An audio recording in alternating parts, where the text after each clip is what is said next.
Hey guys, XJ here, and I was actually I was just about to finish this video, but I actually shut off my computer with my foot, so oops. But I'm gonna pretty much summarize this. I mean, really nothing really changed besides just numbers being reduced overall. This patch is just this is the 12.10 notes. It's pretty much healing and shielding was adjusted. Everyone got whatchamacallit, 70 base HP, 115, 8 health growth, 1.2 armor growth, zero point 0.8 magic resist growth, and something with Thresh. Grievous wounds was reduced by 10% and on all versions. And healing was reduced by 10% early game to 20% later in phases. So I'm not going to talk about any of these champions. I'm going to be just really short because I'm actually pissed off about that. Again, this overall damage was lowered. Everything was just lowered. I mean, the one thing though is Divine Thunder still does the same damage, and everyone has more HP, so it does pretty much the same damage slash HP, life stealing pretty much. Elixir of Wrath doesn't heal as much as well, so it's less of a strong item. Orin's Masterwork version of Gorge Drinker is not as strong. Instead of a 5% jump, it's only a 2% jump.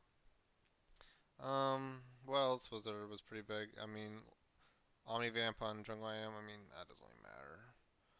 Runes were adjusted a little bit. I mean, honestly, I'm not. There's nothing really to talk about. Everything was just reduced. That's all. That's really important. Everything still functions exactly how it does. Smite got reduced quite a bit though. 90 to 10% max HP to 80 to 7.5% max H health. Baron now deals a lot more damage though. Auto attack was increased by from 125 to 8 per minute to 150 plus 10 per minute. Uh, Maximum of 520 AD at 40 minutes instead of 435. Void Corruption magic damage was buffed by 10 damage. Baron will now wait 30 seconds for taking damage before it can level up. I'm not sure if Dragon can do that though. This is where I DC'd by the way, or Trump Maynard accidentally. But I'm not sure if Dragon can do that because about 2 years ago, or not 2 years, 2 months ago, um, I was killing Dragon as Zac and I smited it. I'm like, how did it not die? And I think it leveled up exactly when I smited it. So I'm not sure if Dragon can do that still, but hopefully not. You know, Mountain and Ocean Dragon were the only ones changed. Infernal and Windburn changed all. Turrets. This is another big. This is a big thing though. So outer turrets was they were buffed a lot. So early game they deal all turrets early game deal a little bit more damage, but the scaling on them from minutes 0 to 13, it's a lot more. Like the outer turret instead of 270 at 13 minutes is now 391. Inner turret was 365. Like it pretty much turrets do a lot more damage now. That's all you gotta know. Swain are adjusted. Swain will now automatically cast Demon Flare when our Demonic Ascension expires. This will not occur if our Demonic Ascension ends due to Swain's death, so that's a nice change. Swain will now fully refill his demonic power upon champion takedowns. Interesting. So I guess if you kill them from far away. Talia fixed several bugs that prevent Talia from queuing her spells correctly. Refix the bug where Talia's Q threaded volley would not always go on the correct cooldown if casts don't work around. Fix a few sound effects bugs with Talia's workaround interactions. Some honor recall, channel recall, friend request blocking. You can block people friend requesting you. I guess. Who spams friend requests? So I'm confused. High MMR duo Q restrictions. Um, Having your pre-made duo is a slight advantage, and while it's actually a huge advantage, and while current Apex players aren't able to duo with anyone, the system only works off current rank. With this change, we're tying up the Apex tier restriction apply to MR as well. The goal of this is to prevent climbing smurfs from being able to duo queue into XP cure. Yep. Yeah, this is a shit. Like this is kind of why I've been so put off by playing the games. It's like I'm I, I'm surrounded by honestly morons that are like so obsessed with elo. They don't care how they get it.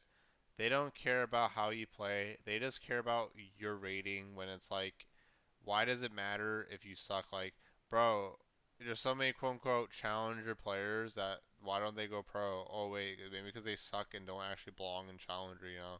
And it's like, I just hope they get rid of duo queue sometime. Just make a solo queue, make dynamic queue as in duo or more.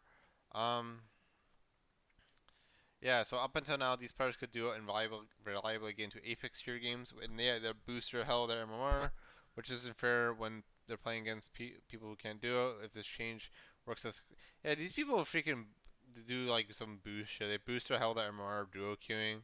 They reverse hierarchy. Like you have two challenger, quote unquote challenger tier players, more like just duo Q abusing, and because most people in challenger aren't even good by the way. Duo Q abusing, and then they just just because they have two people communicating, oh guess what? They just auto win the game. Then they inflate the MMR because they're versing challenger players, and they get like a billion MMR. That's good. But yeah, I don't know. I just really just don't enjoy how people act, like specifically towards me. It's really annoying. Like everyone's honestly just a freaking degenerate. It's really annoying. Like they don't they I just don't like people, man. I really don't. I'm about to go on a vacation in 3 days. I've never been on a vacation. Now I'm into his fake visual effects. Shyvana's Q Twin Bite now has a small attack range increase, similar to other attack modifiers like Nessus's Q, so that's a ginormous buff. Shyvana's Dragon Form Q Twin Bite now correctly strikes twice against inhibitors in Nexus, that's a ginormous buff. Clyde will no longer desync during his R, that's good for enemy players. Um, Spirit Visage will amplify Omnivant, which is good. Rengar now gets his attack speed from towers with his Q. Doctor Moon. Oh, it's another one.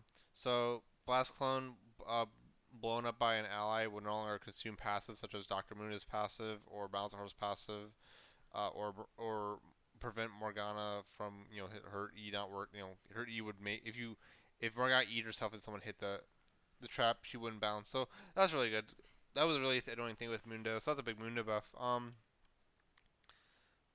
So yeah, Hogwarts passive would no longer shield bow. That's good. Lethal tempo went up proc against enemy champion clones. That's good, I guess. Well, Emma changed went up scale properly with item ability haste. Um, Players would hear hex gates being used even though they're not even looking at them or near them. I guess looking at them is actually an intended mechanic. Um, you could hear non-epic jungle monsters spawn or die when they were in Fog of War. That's really bad. Jeez, League is such a mess with all this Fog of War shit. Um, well, that's really it. So I mean, honestly, that's the whole patch. Wow. Um, hopefully it is a bit slower. It's pretty much everyone has my scaling runes, which is kind of funny. But we'll see. Maybe before they just rebuff everything to deal the same damage, and then we are back to square one. Who knows? But yeah, this is a really short one just because there wasn't really any major changes. So yep. Bye bye.